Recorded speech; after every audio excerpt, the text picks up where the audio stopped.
교재의 28페이지 보겠습니다. 악한 세대가 표적을 구하나 예수님은 요나의 표적밖에는 보여줄 표적이 없다고 말씀하십니다.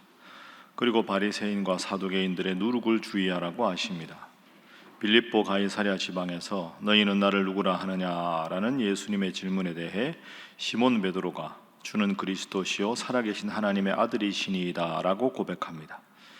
이어서 예수님은 그리스도라는 사실을 아무에게도 알리지 말라고 당부하시며 고난받고 죽임당한 후 3일 만에 살아날 것을 말씀하십니다. 그리고 자기를 부인하고 자기 십자가를 지고 따르는 것이 중요함을 강조하십니다.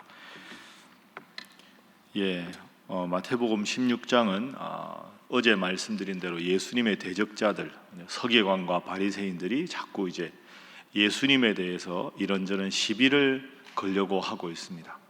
그래서 그것에 대한 경계의 말씀부터 오늘 본문이 시작됩니다. 자, 16장 1절에 보면 바리새인과 사두개인들이 와서 예수를 시험하여 하늘로부터 오는 표적 보이기를 청하였다. 그러니까 계속 이제 뭔가를 꼬투리를 삼으려고 계속 접촉을 하고 있습니다.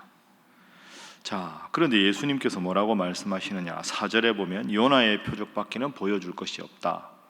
이 사람들의 지금 진의를 알기 때문에 예수님은 내가 언젠가 십자가에 달려 죽고 3일 만에 부활하는 그때야 너희가 변명치 못하고 내가 구원자임을 알게 될 것이다.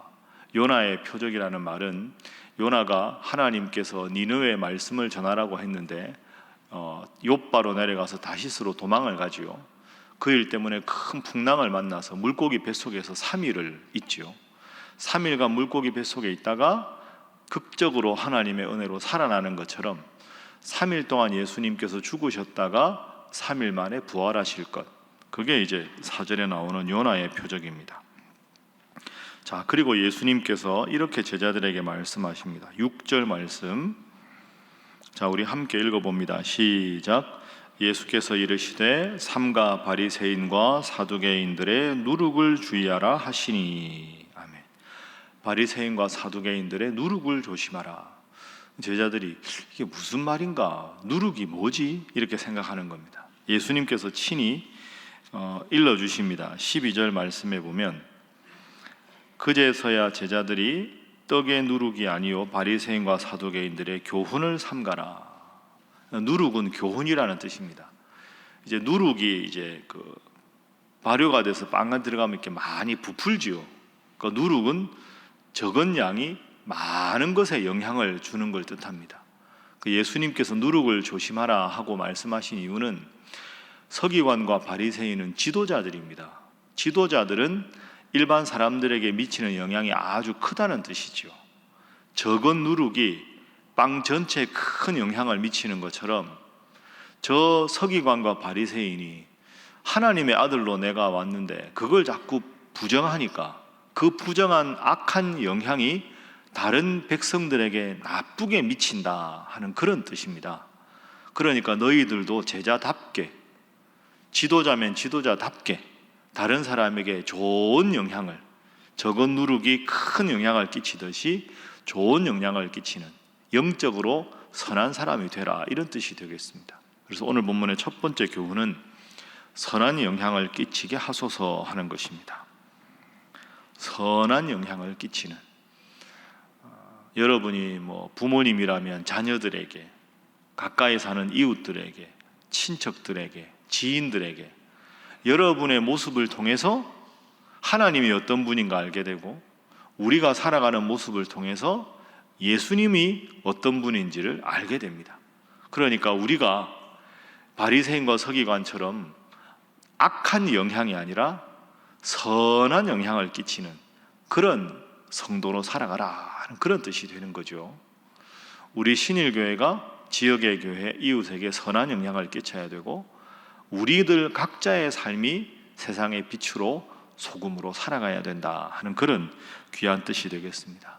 오늘 하루도 살아갈 때 입술의 모든 말과 마음의 모든 묵상이 주님께 연락되는 삶을 살아갈 수 있기를 주님 이름으로 축복합니다. 자, 두 번째 교훈은, 기도 제목은 올바른 교훈 위에 서게 하소서 하는 것입니다. 올바른 교훈 위에 서게 하소서. 우리가 신일교회가 항상 바로 알고 바로 믿는다, 바로 알아야 바로 믿는 것처럼 올바른 가르침 위에 바로 서는 교회가 되어야 한다. 자, 16장에 아주 유명한 신앙 고백문이 나옵니다. 자, 13절부터 예수님이 물으십니다. 빌립보 가이사랴 지방에서 제자들에게 사람들이 인자 예수님 나에 대해서 뭐라고 말하느냐 하고 묻습니다. 예수님이 기적도 행하시고 많은 일을 행하셨으니까 사람들이 나에 대해서 뭐라고 평가하느냐 이렇게 물으십니다. 그러니까 어떤 사람은 예수님 보고 세례요한 비슷하다, 어떤 사람은 엘리야 같다, 어떤 사람은 구약의 선지자 중에 한 사람 같다 이렇게 말을 하는 거예요. 그 예수님이 정말 묻고 싶었던 건 그럼 다른 사람들은 그렇게 말하는데 나와 함께 동고동락하는 너희 제자들은 나를 누구라고 생각하느냐 이렇게 묻습니다. 베드로가 멋진 대답을 하죠. 자, 16절 함께 읽습니다. 시작. 시몬 베드로가 대답하여 이르되 주는 그리스도시요 살아계신 하나님의 아들이시니이다. 아멘. 베드로의 훌륭한 신앙 고백입니다. 자, 이 다음에 보겠습니다.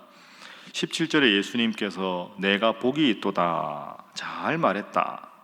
자, 그리고 18절 또 내가 내게 이르노니 너는 베드로라, 내가 이 반석 위에 내 교회를 세우리니 음부의 권세가 이기지 못하리라. 19절 읽습니다. 시작. 내가 천국 열쇠를 내게 주리니 내가 땅에서 무엇이든지 매면 하늘에서도 매일 것이요 내가 땅에서 무엇이든지 풀면 하늘에서도 풀리리라 하시고 아멘.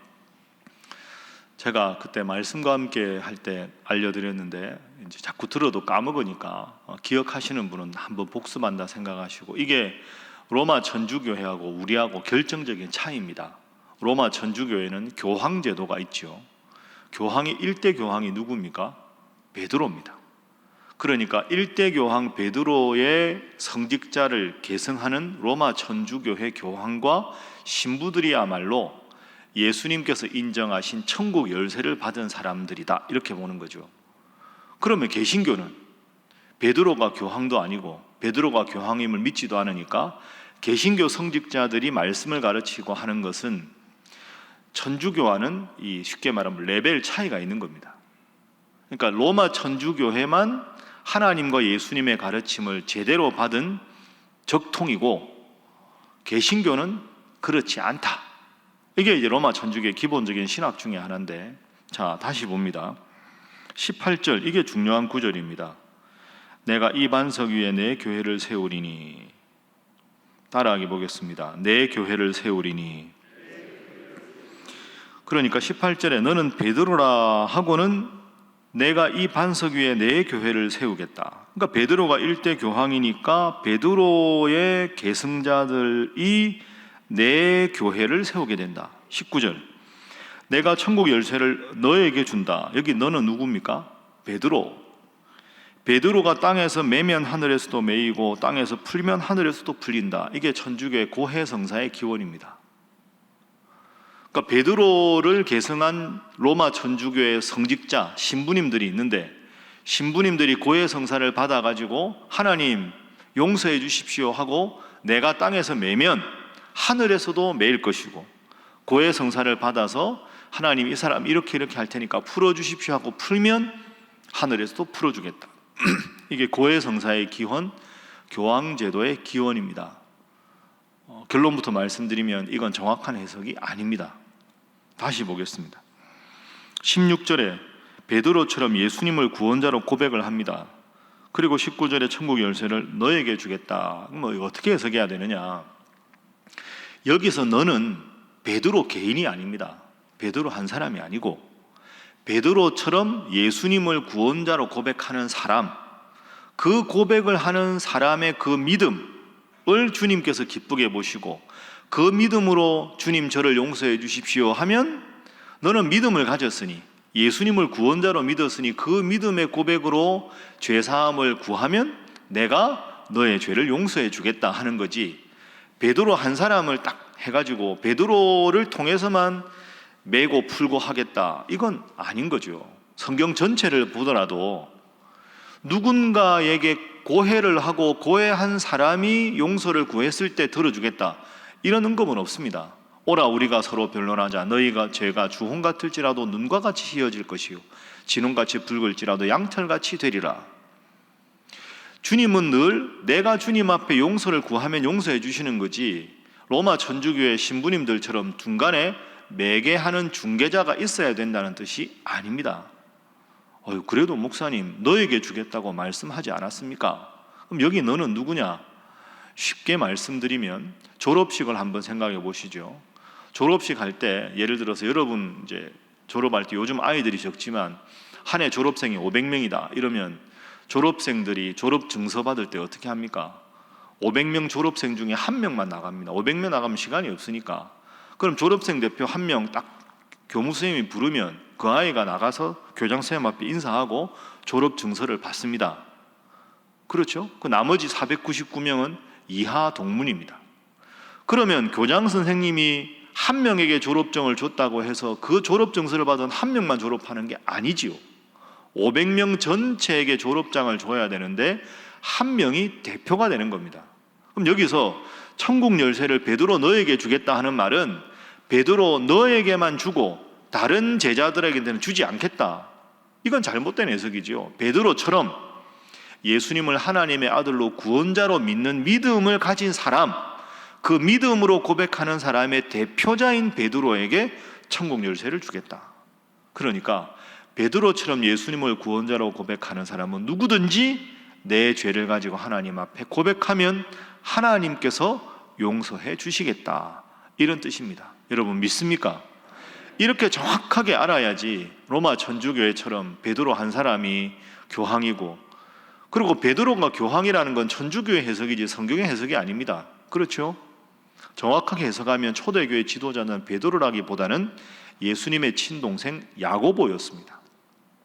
제자들 중에서 수제자가 베드로였지 전체적인 문맥에서 보면 야고보가 더 중요한 지도자였습니다. 이런 여러 가지 이유로 해서 로마 천주교회에서 이 구절을 그렇게 해석하고 교황제도와 고해성사로 해석하는 것은 잘못된 것이다. 그러니까 바로 아는 게 그래서 중요한 거죠. 여러분 성경을 여러분 혼자 읽어도 은혜 받을 수 있습니다. 그런데 왜 우리가 새벽 기도에서 한 절 한 절 읽어야 할까요? 왜 말씀을 배워야 할까요? 이런 구절 하나 정확하게 해석하는 게 쉽지가 않거든요. 그럼 성경을 읽었는데 읽은 성경으로 잘못 믿게 되면 얼마나 불행한 겁니까?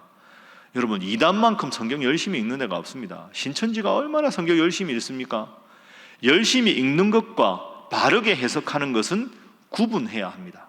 항상 우리 신일교회처럼 늘 말씀 읽고 바르게 해석하고 이 바른 믿음 위에 서서 믿음 생활 승리하는 여러분 되시기를 주님 이름으로 축복합니다. 자, 마지막 세 번째 기도 제목은 주님만 높이는 참 제자로 살게 하소서 하는 것입니다.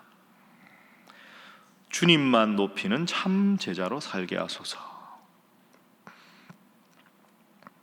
자, 그래서 20절까지 베드로의 신앙 고백과 예수님의 대답이 나오죠. 자, 그 다음에 보십시오. 21절에 예수님께서 자기가 고난을 받고 죽임을 당하고 3일 만에 살아나야 할 것을 제자들에게 말씀하십니다. 여러분 이 두 가지를 잘 생각해 보십시오. 예수님을 구원자라고 고백을 하고 그 고백을 한 예수님, 베드로에게 예수님이 칭찬을 하셨습니다. 그리고 이내 나오는 것이 십자가 고난입니다. 이게 아주 중요한 거죠. 믿음을 가진 자에게는 고난이 따른다는 겁니다. 예수님을 구원자로 고백했는데 예수님께서 처음으로 이게 말씀하시는 거거든요. 그전에는 십자가 말씀을 안 하셨습니다. 믿음의 고백을 딱 하자마자 기다렸다는 듯이 예수님께서 내가 고난을 받고 십자가에 죽을 것이다. 이게 무슨 뜻입니까? 나를 구원자로 믿고 따르는 자는 이 세상에서 나처럼 고난을 받게 될 것이다. 그러나 그 고난을 잘 이기도록 내가 부활했듯이 하나님께서 도와줄 것이다. 이런 뜻입니다. 예수님의 제자로 살아간다고 해서 이 세상에서 모든 일이 다 잘 되는 게 아니라 예수님을 구원자로 믿기 때문에 때로는 고난도 받고 핍박도 받고 어려움도 당할 것이다. 그러나 내가 승리했듯이 너희도 승리하게 될 것이다. 이렇게 예수님 말씀하시는 겁니다. 자, 그래서 24절 말씀 함께 읽어봅니다. 시작. 이에 예수께서 제자들에게 이르시되 누구든지 나를 따라오려거든 자기를 부인하고 자기 십자가를 지고 나를 따를 것이니라. 아멘. 따라해 보실까요? 자기 십자가를 지고 나를 따를 것이니라. 여러분 믿습니까? 보통은 앞부분은 뗍니다. 나를 따를 것이니라. 이건 생각하는데 앞에가 중요합니다. 자기 십자가를 지고 나를 따르라. 여러분 십자가 없는 인생이 있습니까? 없습니다. 다 십자가가 있습니다. 그럼 예수님 믿고 예수님이 십자가를 지셨듯이 내 인생의 십자가를 지고 주님을 따르는 겁니다. 그럼 십자가 없는 인생은 없고 다 십자가를 져야 한다면 우리에게 남은 선택은 하나입니다.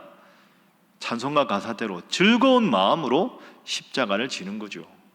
임마누엘 찬양대 새로 이렇게 하는데 열심히 해주셔서 얼마나 감사한지 모릅니다. 이것도 십자가거든요.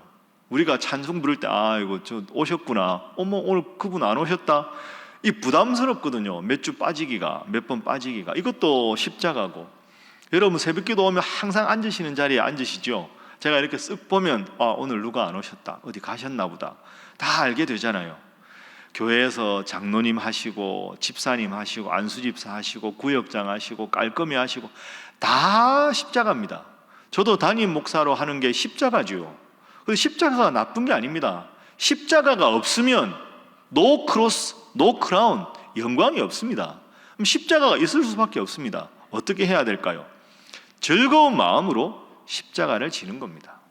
담임 목사는 담임 목사직의 십자가를 즐겁게 지고, 두 아들의 아빠로서 아빠의 십자가를 즐겁게 지고, 한 여인의 남편으로서 즐겁게 지고, 부모님을 사랑하는 십자가를 지고, 여러분 다 일상에서 신앙생활에서 자기 십자가를 열심히 지고, 때로 내가 힘들고 어려워도 고난 후에 예수님은 부활하셨다. 그 부활의 주님 바라보며 즐겁게 십자가를 지고 가는 거죠. 그래서 주님만 높이는 참 제자가 되셔서 때로 주님 믿고 십자가 지는 것이 힘들고 어렵더라도 부활의 주님으로 우뚝 서신 우리 예수님 생각하면서 오늘 하루도 즐겁게 십자가 지고 나아가는 여러분 되시기를 주님 이름으로 축복합니다.